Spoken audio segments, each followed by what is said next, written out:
Hi, everybody. We want to welcome you inside the Birdcage. I'm Jay Walker for Courvelle Toyota in Opelousas Happy Town, USA. Special guest with me today, a man who is a six-time NCAA champion, a two-time Olympic medalist, and maybe the most decorated athlete in Ragin Cajun history.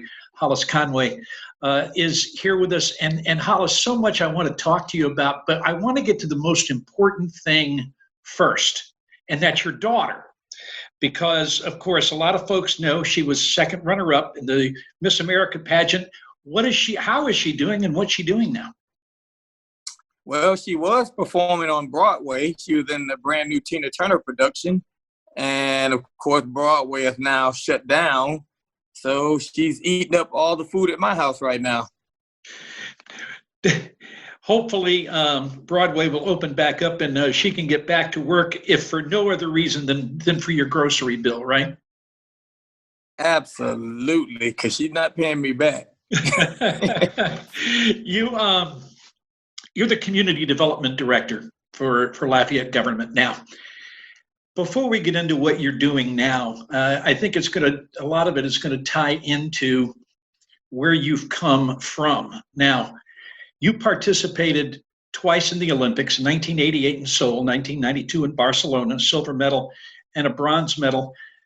Were you the only guy in Seoul, Korea who had your own personal sports information director? Because Dan McDonald was on that trip as well. I like to think so. I didn't know many people, but it was pretty special to have Dan McDonald there. I don't think I knew him as much as I know him now. But Louisiana's special, and so we do special things, and we take care of each other. It just so happened that Dan had applied to work as a volunteer at the Olympic Games in Seoul and was accepted, and you just so happened to qualify for the Olympics that year. So it kind of turned out, we talked with Dan a couple of weeks ago, and he said the Great Alaska Shootout and being with you in Seoul, probably the two highlights of his career. But tell Dan he's the reason why I wanted to make the team so that we could spend time together. There you go. Now, you, of course, participated in both of those Olympics, but we found out something recently that I certainly didn't know, and that's that you had your share of obstacles in your way while you were performing. Why don't you just go ahead and let the folks know a little bit some of the things you went through? Well, a lot of times when I'm doing my motivational speaking and I'm sharing my story, the best way to inspire someone is to let them know that you're not Superman, that you're a regular person just like them. I had an extraordinary gift, but you had to fight through some things to get there. And I'm the baby of 7 kids, and my mom and dad didn't have the best of relationships, and we were all born in Chicago, but my dad left my mom and moved to Detroit. And then 2 years later, we moved because they made up, and then he left her again and moved to Louisiana 7 years later, and then we made up and we moved to Louisiana. And so I grew up, I have one brother who's number 2 in the order, but a lot of my family struggled with drugs and alcohol and underage pregnancy and poverty, everything that kind of goes along with those situations. I had one sister to graduate from high school on time. It's been wonderful now because my oldest sister and my brother, I think, have been clean collectively over 50 years, one 27, one 25 years. And I still have a couple of sisters that are struggling, but I just grew up in some conditions that were not conducive to success. A lot of times we didn't have, I grew up on free lunch and we grew up on government assistance. And so a lot of my motivation to be successful was to get in position so that I could have the things I never had. And so that was a large part of my drive to overcome the poverty and all of the lack that I had. And I was fortunate enough, God blessed me to be able to jump. And I started jumping high really early in high school. Really, my freshman year, I was on a JV team, but then my sophomore year, I was one of the best in the state. And then my junior year, I was one of the best in the country collegiately. And then my senior year, I was really good. So, but that was a lot of my motivation. And when I moved to Lafayette, the intention was to escape from all of that. But this community wrapped its arms around me. They became my extended family. And of course, a lot of my family migrated to Lafayette, but the success took off. You know, my freshman year, I was one of the best collegiate jumpers. The next year, I was one of the best in the U.S. And next 2 years, I was off to the Olympics. So I began to travel the world and see a lot of things and have a lot of success. Of course, I was very successful in a sport that didn't make any money back in the day. And so a lot of people thought that I was very wealthy, but I wasn't. And but I didn't have any debt, so it was good. But then I started to get married, have kids, build a house. And right at the peak of my career, I had a complete rupture of my patella tendon and ended up missing the year. That was 1995. You know, I went to 2 Olympics. I was just at the point where I was going to make a little bit of money, and I was training for the Atlanta Olympics to be right here on our home ground, and blew my patella tendon out in January 1995. And I had a contract with Reebok, and Reebok said, "Listen, we can pay you this year, and then your contract's up, or we could reduce your contract by half and give you half the next year." So I took the half. I wasn't making much anyway, but half of not much is really not much. And I was training, and I rehabbed through 1995. January 1996, well, February 1st, Madison Square Garden in New York City, I jumped 7 feet 6. I'm like, I'm back. At the time, that was the second highest jump of the year, and I'm thinking, okay, I'm back. I'll make some money. And I ended up going to the Olympic trials and not making the team, which is a year and a half now with not much money. And I went to Paris from Atlanta and had a complete rupture of my patella tendon. And I missed the rest of 1996 and half of 1997. And at that late summer 1997, I jumped 7.5 and a half, which is incredible. 2 of the worst injuries you could have on my jump leg. And I came back and I jumped 7.5 and a half. The problem was 7.5 and a half was high enough to make me think that I could get back, but low enough to get me paid. So I went through 1996 and 1997 with no income. And my wife was like, you know, we had 2 kids now. You need a job. And, you know, I grew up in poverty without much and became very successful very quickly. And then I had the injuries. And then the question I had to ask myself, what am I good for? Because really all my life I've just been an athlete. And so I went through a period, about a year or so, just not knowing who I was. But one day I Googled myself. I put my name in Google and all these things came up. And I saw that the schools I've spoken at, the banquets, the corporate events, and the comments that people made. And I realized, you know, I really like giving back and making a difference. And I started doing my motivational speaking. And one day, Danny Cottenham, longtime head of the academic department at Yale, said, "Hey, you know, I got a job opening for academic advisor." And I know I'm just giving you the whole story right off the top there, Jay. But I went in for that interview and I got hired as an academic advisor for athletes, making, I think I started at $25,000, but it was money coming in and I was in so much debt because I built a house and when I blew my knee out, I put it up for sale, but the house took over a year to sell. And so I didn't make bad decisions with my money. It was just the way things fell. And so I started working and I don't think I've told anybody this story, but I think 3 years into that job, Danny Cottenham called me into the office and said Wright Waters called him and wanted to interview me for being a conference commissioner. And I thought, I don't want to go to New Orleans. That was my first thought. And he says, you need to go to New Orleans. I said, why? He says, you're an assistant academic counselor for athletes. Anywhere you want to go is a long way up. If you're a conference commissioner, you immediately switch your position in life. And now a lot of those places would be a step down. And that was the first time I realized that I had settled in my life. You know, as an athlete, I was driven to be the best, but I was beat down so much that I just settled in as an academic counselor. And I realized that I have so much more to give. The life I've lived, the things I've had to deal with, the choices I've had to make would really be an inspiration to help people. And so I really dedicated my life from that point to seeing that if I can give back enough, that people would remember me more for me giving back than what I did as a high jumper. And so I ended up going to Monroe, Louisiana. I didn't get the the commissioner's job because Wright Waters sent a message back to Danny and said, I would make a grave mistake if I hired him. Hollis needs to be with people. He needs to help people. And in his job, he would never see anybody. But that really shaped my life there. That was another pivotal moment in my life. And I went to Monroe to work with the Fellowship of Christian Athletes. And I worked with middle schools, high schools, and universities, all of Northeast Louisiana. And I supervised North Central and really Central Louisiana. And so I was just doing Bible studies and fundraising events and banquets and different things, just really ministering to coaches for 18 years until I got the opportunity to come back and be assistant athletic director at UL. And it was just a dream job to be there at my university, giving back and pouring into the lives of athletes. And then I got this incredible opportunity to be the director of community development for Lafayette Consolidated Government. And here I is.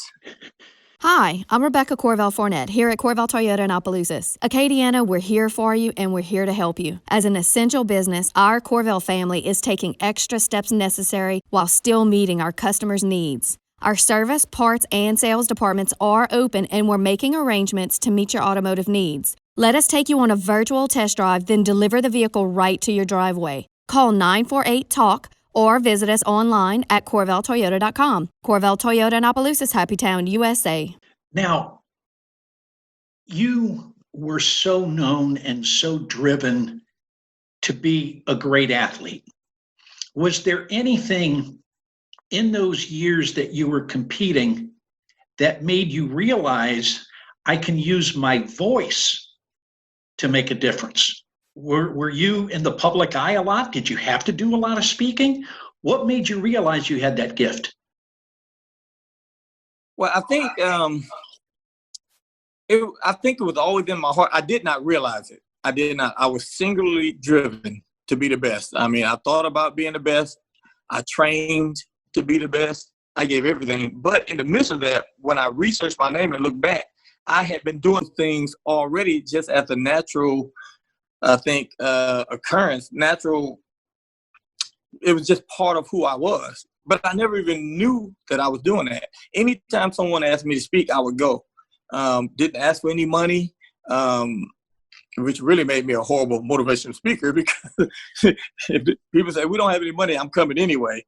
And when I worked with the Fellowship of Christian Athletes, I would travel across the country speaking for other directors and representatives of the Fellowship of Christian Athletes. I come in and do their retreats and their conferences and their summer camps. And so I was doing all those things, but I never, ever thought about that. All I really thought about was being the number one high jumper in the world. And when I look back, thank God that I was doing those things and I saw the response, and it really helped me discover who I was. You're now, as you mentioned, Community Development Director for Lafayette Government. And I am sure that when you took that job, the last thing you expected was that we would be hit by a pandemic. How has your job description changed since all of this has come down? It is very different from when I came in. My department covers a lot of areas. One of the areas is the culture and arts, our Hyman Performing Arts Center, our Science Museum, our Nature Station. Another area is our Human Services, which is our senior centers, our Rose House, Greenhouse, Art House. And one of the major areas is our federal grants program, where we disseminate all of our federal grants. And we write grants for almost every part of this government, from the fire department to the police. We kind of help navigate through those waters.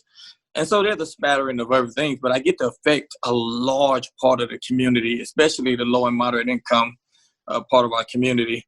But when the pandemic hit, it required all of us to step out of our comfort zone. And one of the things that my department was able to do is be a part of the drive-through testing station at the Cajun Dome. I ended up kind of helping assist run that station. And then Drew Brees put up $5 million to help feed those people who had recently lost their job but was kind of outside of the assistance. So I ended up running that station also. And then Chick-fil-A came in and said, hey, we want to give 1,000 meals to families 1 day a week for 3 weeks. And so I ended up taking over that station. And so I've kind of been on the front line since middle of March, just kind of trying to be an answer to some of the problems and issues that are out there. And then, of course, the I think the federal government has sent us some money to kind of help out in the situation. And so my office is kind of being a part of that solution to see how we can, along with our mayor, best use those funds to be a part of the solution. The unfortunate thing is it's just not enough. The need is so large and even beyond this. So we're just doing everything we can to be a part of the solution. But I didn't get a break. I'm happy to say that 7 days a week I've been out trying to make a difference on the front lines. When all of this started and you were called to do all of that, obviously you came into contact with an awful lot of people, and all of those people that you came in contact were struggling in one form or another. What are some of the things that they spoke to you about? What were some of the stories you've heard, or was there a main thing that you were hearing from people, whether it was through the testing or through the meals? Was there any common denominator when you talked to people that you were gathering? Because when we talk, we all gather data. Yeah, I did not hear a lot of stories because when you have traffic backed up out down the streets, you got to move them pretty quickly. We were pretty efficient in what we were doing. But the amazing thing, Jay, is that I did not personally run into one person who was angry, who was upset. They were so appreciative. They were smiling, their thank yous. Some people dropped off cards. There were people that would go and pick up a big pack of cupcakes and drop off for the workers to have cupcakes. It's been simply amazing. I've been re-energized and rejuvenated in our community. We have a wonderful community that, in spite of this pandemic and the hurt and the frustration, I was just amazed at their humbleness, their gratefulness, their thankfulness, to see their smiles. We've been doing it a while, and you see the same cars come through, and it's always very sincere thank yous, and they're very appreciative. And so that's been amazing to see every day, and it makes you want to be a part of it. There are a lot of folks right now who aren't working, who are used to working, who aren't really sure what the future holds for them. You were in that same situation when you had the injuries while you were training. You weren't quite sure what was next for you, but yet you came through it. Through your experience, what's your message to people in the community today that may be a little bit down about things that are happening and wondering what's going to happen to them next? Yeah, there was a period in my life where year and a half of zero income coming in and it mounted up. I didn't waste money, but I couldn't pay any bills. And there were times when my wife would look and we were trying to figure out, okay, what are we going to do? And back in those days, bill collectors could call you every minute, and they were nasty. And it was a dark period in my life. And I look back and we tried every avenue possible. We did consumer credit counseling. We went through the government where we had to apply for food stamps and free lunch and those things. We took advantage of the system, and it was still hard. And the only thing that I could tell people, because I don't know exactly how, I look back at what transpired and don't know how I got here. The only thing I know is that we didn't give up and that we didn't quit. Someone told me once that when you get to the end of your rope, you try not to hang on, because the only other option is to let go and fall. And that's not a good option. And so my wife, she's the real champ. She stayed with me. She was faithful, and she supported me and encouraged me, even when there was no hope. The only thing I know is that you hang in there, And when you be a part of the solution, we tried to help people. If we had a little bit, we had 2 eggs and somebody needed, we gave them one. It kind of came back to us, and we kind of surrounded ourselves with people who are willing to help each other get through this situation, as opposed to people who just kind of drained us and complained all the time. And, day by day, one day at a time, 1 week at a time, 1 month at a time, 1 year at a time. And we're not anywhere where we need to be right now in our lives, but we've had a great life. And a lot of it is built around relationships with people who came through the struggle with us, who hang on, who are stronger for the battle that they went through. What doesn't kill you makes you stronger.